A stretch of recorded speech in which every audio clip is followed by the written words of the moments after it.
കൊച്ചി നഗരത്തിലെ മാലിന്യങ്ങൾ സംസ്കരിച്ച് അതിൽ നിന്ന് ഊർജ്ജം ഉൽപ്പാദിപ്പിക്കുന്നത് ലക്ഷ്യമിടുന്നതാണ് പുതിയ പദ്ധതി. മുതൽ മുടക്കി നിർമ്മിച്ച് പ്രവർത്തിപ്പിച്ച് കൈമാറുന്ന മാതൃകയിലാണ് പദ്ധതി. 375 കോടി രൂപയാണ് മുതൽ മുടക്ക്.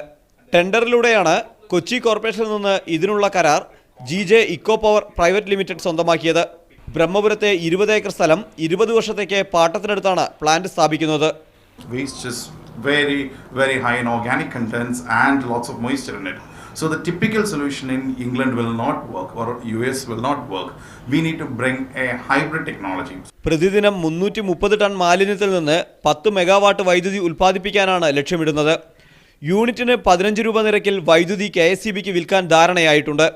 ബയോഡൈയിങ് സംവിധാനത്തിലൂടെ പ്രവർത്തിക്കുന്ന പ്ലാന്റ് പാരിസ്ഥിതിക പ്രശ്നങ്ങളൊന്നും തന്നെ വരുത്തില്ലെന്ന് കമ്പനി അധികൃതർ അവകാശപ്പെട്ടു. നിർമ്മാണം ആരംഭിച്ച് 2 വർഷം കൊണ്ട് പ്ലാന്റ് പ്രവർത്തിപ്പിക്കാനാകുമെന്നും കമ്പനി അധികൃതർ പറഞ്ഞു. മീഡിയ 1 കൊച്ചി.